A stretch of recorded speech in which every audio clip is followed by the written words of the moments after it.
Hello, teachers, and thank you so much for joining this live streamed community event on the Teaching English Facebook page, brought to you by the British Council. Today, we're going to be talking about reflection and reflective tools that teachers can use in their continuing professional development. An expert on this area is joining us from Canada. Hi, Tom. How are you today? I'm fine, thank you, Marcus, and thank you very much for the invitation. A bit cold here in Canada, although apparently I'm living in the tropical belt of Canada, which is near Niagara Falls. It's only minus 15 centigrade, feels like minus 26 centigrade outside. So, yes, balmy conditions here. Excellent. Okay, welcome teachers. My name is Marcus James. I'm part of the Teaching English team here at the British Council, and we are having an interactive and live discussion. So if you do have any questions or if you'd like to contribute to the discussion, please use the live chat option. Tom, easy, quick question for you. When we talk about teachers' professional development, reflection is a big part of that. But there's obviously more to reflection than just thinking to yourself. Is there? There is, yeah. Sorry, I should warn the audience that I'm getting the furnace recalculated here, so you might hear a bang or two because they're right above my head. Sorry about that. I'm at home in the basement. Yes, reflection is an interesting word because everybody does it. Most human beings are engaged in some kind of reflective practice. But in terms of language education, a lot of people have been talking relatively recently about reflection, but I would caution that it's probably navel gazing rather than actual reflection in terms of learning from our experiences.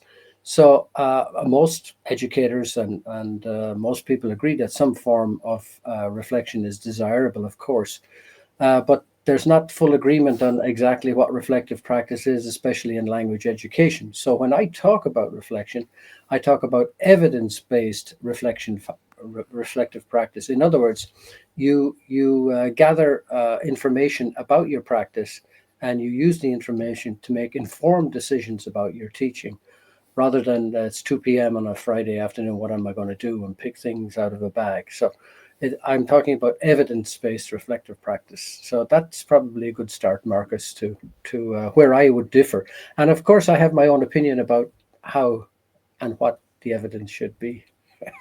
Okay, well, I mean, please continue. Could you give us an example of what the evidence Okay, should be, so in your opinion? exactly. So there's evidence from actual practice, and some forms of reflection, as it has been talked about since its kind of resurrection in the 1980s by a very good author who's unfortunately passed away, Donald Shun. It's retrospective in nature. It's what do I do? Why do I do it?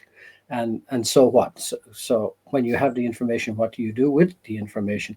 Yeah, that's fine. In the retrospective questions are very important as a kind of a beginning, an entry into reflective practice, but it's very one dimensional.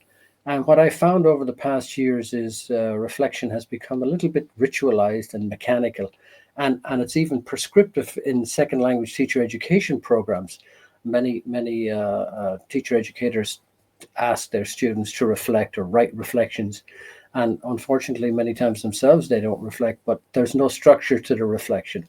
So it and in the worst case scenario, what has happened in classrooms is we have recipe following checklists on what teachers should be reflecting on, of which I'm in total disagreement.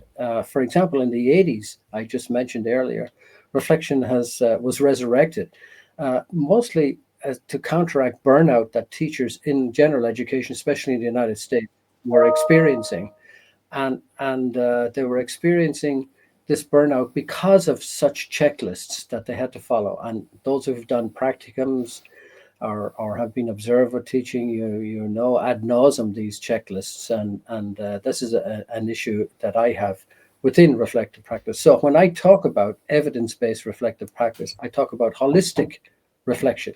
In other words, it includes the inner lives of teachers and who they are as such. So I developed a relatively new-ish framework that captures that. And in fact, I'm sure, Marcus, you will make reference to the publication, the free publication with the British Council that I wrote late last year, in which captures this particular framework that I could tell you about or not. You can ask me what you like. I hope I'm not Well, nattering on too much. actually, teachers, if you are interested, you can find a link in the description of this video to the publication. I've actually got it open on my desktop at the moment. See if we can give the audience a little sneak peek. Let me see. Sneak peek. Wow. Okay, so obviously it's probably looks quite small if I get it up. So if That's we nice. jump to the pretty cover. So it's called a reflective practice for language Yeah. teachers. There is a Yeah. link in the description of this video. Yeah. Tom, you mentioned there framework. I think that Yes. was in That's unit chapter 4 there. Yeah. chapter 4, and we'll speak a moment because I think there's a question from a teacher about the tools that we use for reflective Sure. practice. So if we just jump down to that framework that you mentioned, obviously there's a lot Yeah. of text here. It might be Oh, I difficult to can explain read. it simply for you if you like. Okay, that'd be great. If So you listen, there should be a diagram underneath. Is there a diagram? I can follow that. If not, got no lots of bullet diagram. points. Lots of there's Okay, then don't um, worry about it if there's no there's diagram. a Okay, lot of text, not enough pictures, Tom. so maybe the British Council didn't want the diagram. Anyway, so the framework, Marcus, should I talk a little bit about it? Yeah, please do. You touched on it. Okay, So, the framework well, has 5 different interconnected levels, and the first level is philosophy. Is who is the teacher, the life history of the teacher, and my mantra for teaching and for reflective practice is who I am is how I teach. Hence the hat as well.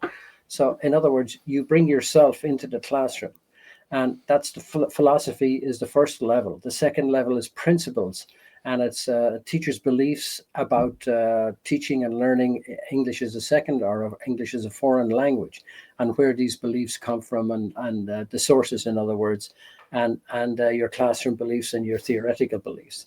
Level 3 is called theory, and it's reflection for action. Reflection for action is the planning that the teachers engage in before they enter the classroom.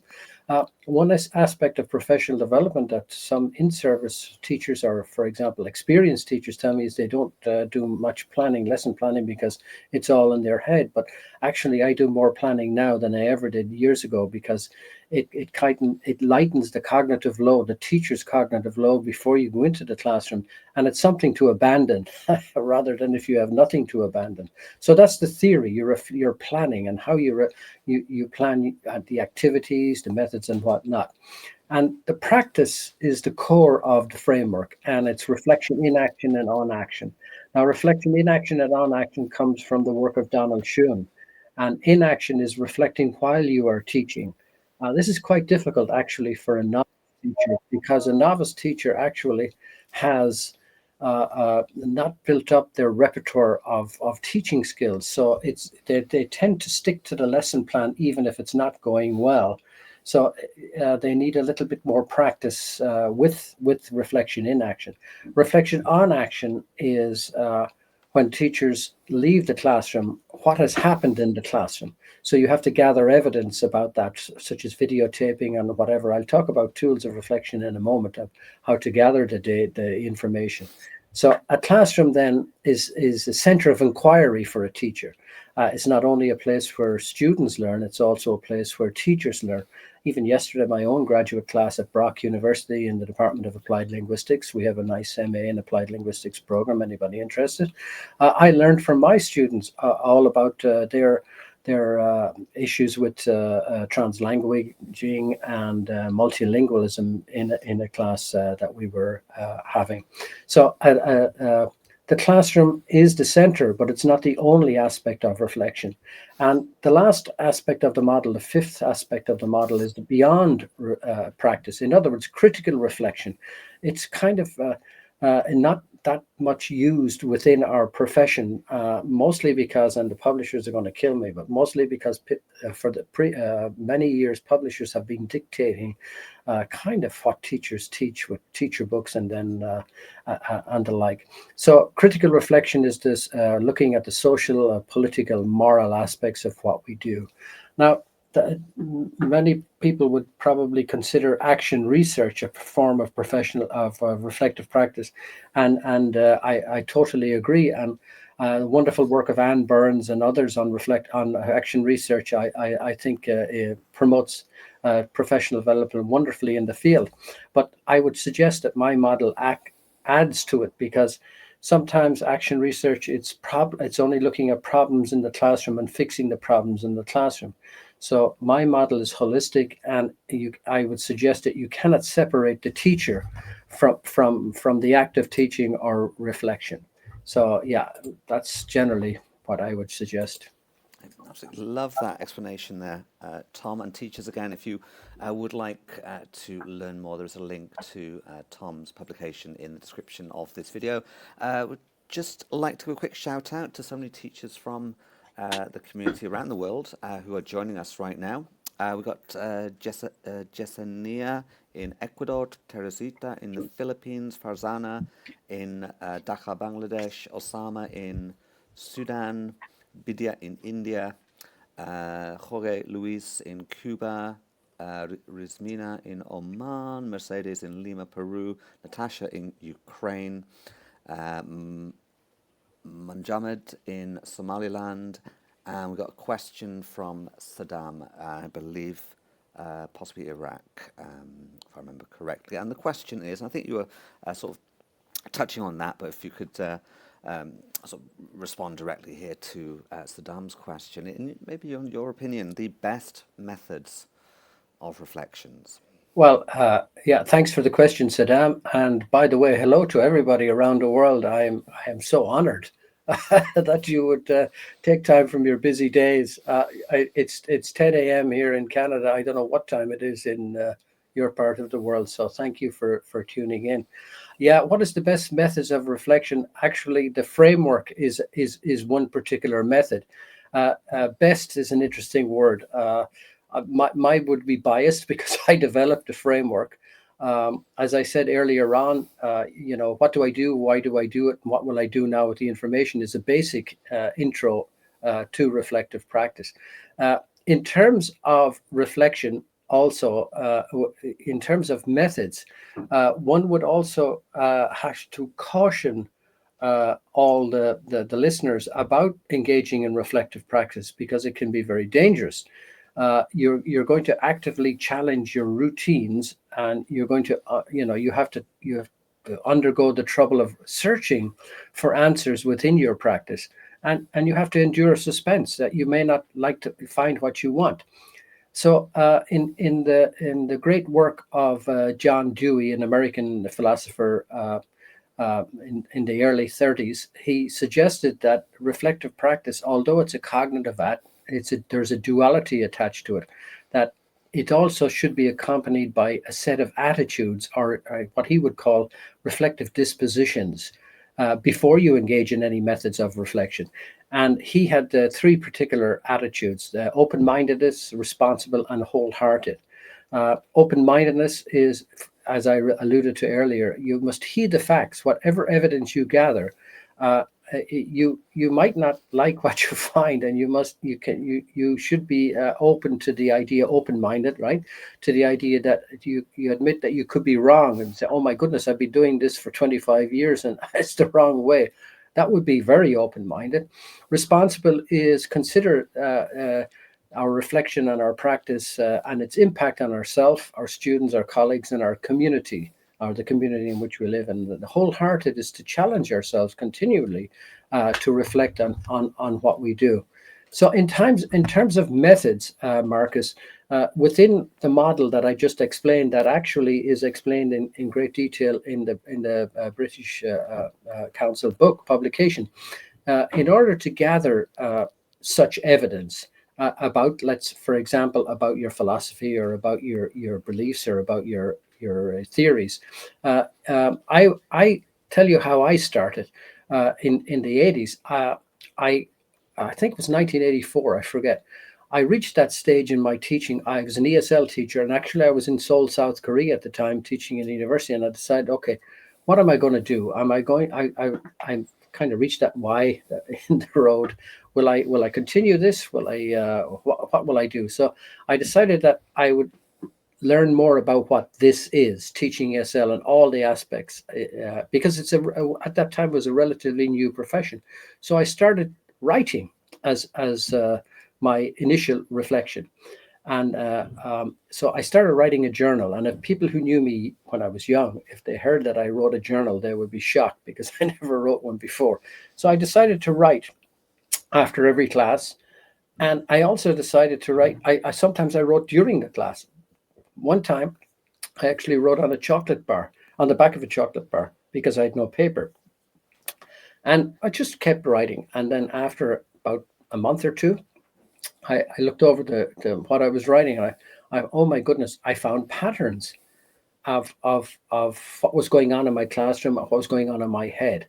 And years later, I read a quote from E.M. Forrester, which stuck with me, and is another mantra I follow is, how do I know what I think until I see what I say? How do I know what I think until I see what I say? And so writing is one of my favorite ways of reflecting, because there's a built-in reflective mechanism within the writing act. In other words, you must slow down your thoughts, which are all over the place sometimes. Mine, anyway. I don't know about you.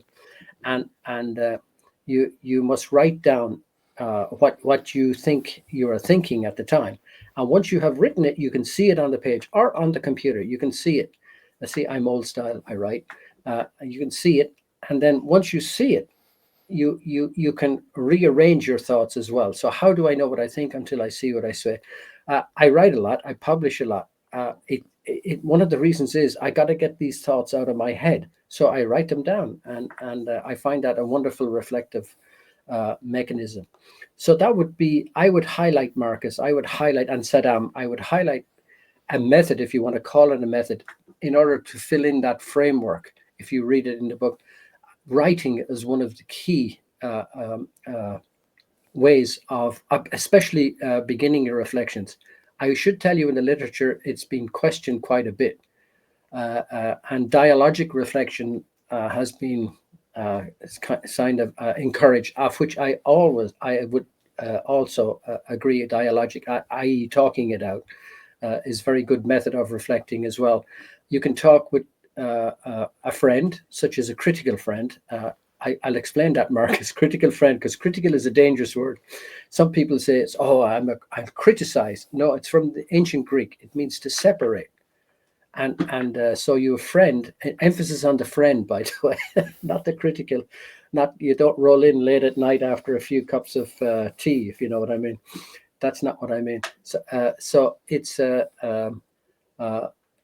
good way of working with another teacher, and you can trust each other, and so you can work with a critical friend. You can also dialogue with a group, such as a teacher group, teacher reflection group, and you can combine the writing and the talking together as well, in terms of gathering the evidence.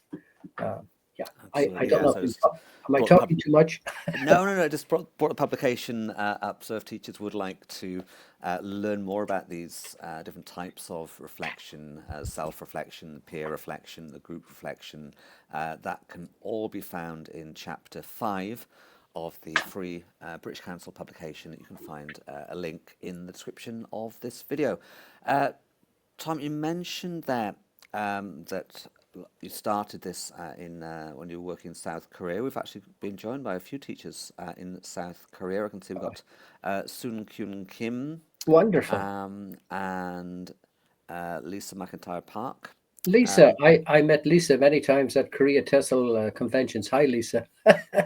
Glad you came. Excellent. We've got plenty more teachers as well. We got joining us Anna in Portugal, Chandrani in Kolkata, India, Maria in Argentina, Mateus in Angola, Shireen in Penang, Malaysia, and Amel in Algeria.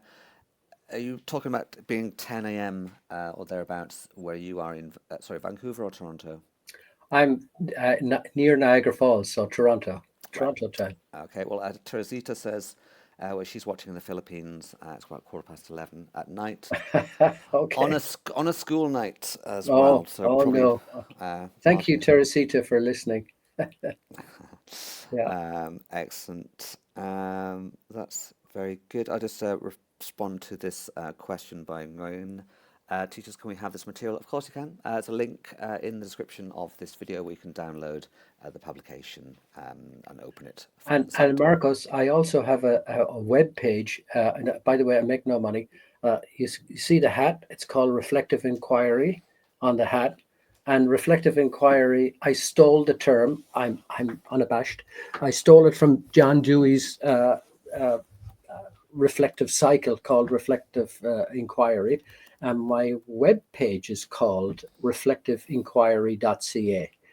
One word, All right. Reflict. Oh, I better not spell. Hang I'm on. going to make a mistake. Hang on. The reason I I've tell you, I made you have have it. lots of free stuff on that for teachers if you need anything. And my email, I guess, is there too. Yeah. Okay. Well, anyway, just popped a link to that in the live Wow, chat. that was fast, Marcus. Well done. I type fast. I type fast. Okay. Saddam says, thanks for answering. I'm from Iraq, by the way. I thought that was right. I recognized the name. Wonderful. Um, okay, excellent. Um, Tom, you mentioned earlier, and something that is coming up quite a bit. Obviously, teachers already have an incredibly heavy workload. Right. Lots of teachers are up at night, marking homework. They're up early morning, planning Or their listening to me. lessons. Well, you've got maybe multitasking, but Yeah. they're also obliged or Yeah. strongly encouraged to work on their own continuing Right. professional Right. development. And of course, Right. you touched on that earlier. There's so many frameworks, so many checklists. Right. At the end of the day, we have to balance our well-being, don't we? So what would be Totally. a bite-sized sort of entry into reflection for Okay. teachers I, who I don't have that much time as a or energy? practicing teacher, my favorite entry would be, for example, it's called wait time. It's how long you wait after asking a question. Because it has an if you engage in such reflections while you teach, you will see an instant impact on who you are as a teacher. For example, there are many teachers who ask a question, and first of all, they don't know how many questions they ask. Yet research has told us that our trade as a teacher involves like 80% of our time asking questions. So the first thing would be, how many questions do you ask in a class? You can record your class and you can figure that out. You can write them all down, or you can get a critical friend. You can ask a friend to come to your class and say, okay, I want you to sit at the back and write down every question I ask, nothing else. And you can do the same for your friend as well. Once you know how many questions, you look at the type of question that you ask. Is it a display question? In other words, do you know the answer of the question before you ask it, or is it a referential question? In other words, you don't know the answer of it. For example, what time is it? We know the answer. What are you going to do tomorrow? We don't know the answer. So the first is a display question. The second is a referential question. So then later you can say, well, these are the types of questions I ask. So I'm not saying you should ask one over the other. The referential question tends to activate higher order thinking skills, whereas a display question activates lower order thinking skills. And sometimes it produces one word answers. But if you're teaching a grammar item, perhaps you may want to use display questions. My point is that teachers become more aware of how many questions and what the different types of questions is. One more aspect of questioning is when you ask a question, how long do you wait afterwards? It's called wait time. And I was introduced to this by an Australian teacher, Greg, wonderful teacher. He was the slowest person in history I ever heard talking normally.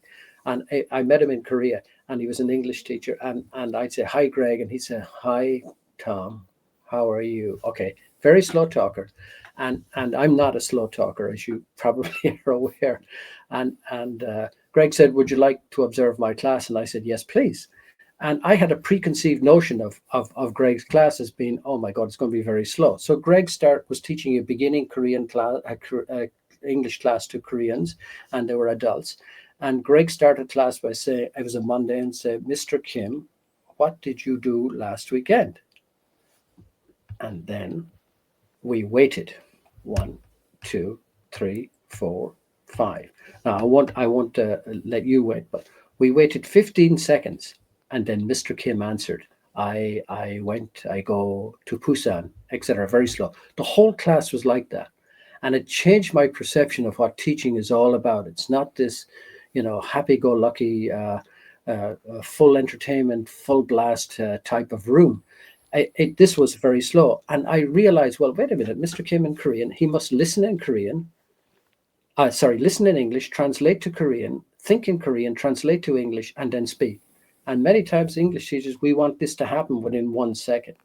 So, Mary Budd Rowe, 1986, her research suggested that if teachers wait 3 seconds, there will be an increase in student to student interaction, an increase between teacher student interaction, and, and there'll be a decrease in discipline. So, to answer that question, Marcus, I would say if teachers are interested in a bite-sized, I'm very busy, you can't read or whatever, why don't you, the next time you teach, ask a question, wait. And one teacher I worked with, they pinched themselves, wait more than 3 seconds, because your students can read you. If the teacher asks the students a question, they'll just, if they're silent, say, "Oh, the teacher will answer it eventually." So I would suggest that would be questioning would be a nice entry into reflective practice, and you can blossom from there.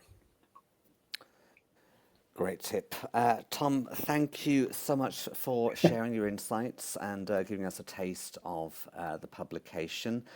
Teachers have been asking about it in the live chat. Maria asks, what is the name of the book, please? Reflective And practice for Tom? language teachers, yeah. And That's right. So it's the one that's downloadable for free on the British Council site, I believe. absolutely, there is a link in the description Yeah. of this video. Tom, thanks so much. I mean, You want to give, half an hour goes so fast, doesn't it? yeah, if you want to give them my email, that's fine too. I think for your own privacy and security, maybe they can reach out via Okay, your gotcha, website, gotcha. possibly, Yeah, which is yeah, gotcha. Yeah, yeah. reflectiveinquiry.ca. All Okay, right. that's great. Tom, thank you so much. And You're welcome. teachers, thank you for joining us. Obviously, the conversation doesn't end here. Please do continue adding your contributions to the conversation in the comment section of this video. And thank you all teachers from wherever you are for taking the time out to listen to me and Marcus. You're welcome. And All right. Marcus, thank you very much too. Well, that's not me. I'm just here facilitating the discussion between you and Wonderful. the community of teachers. So until next time, bye bye. Thank you.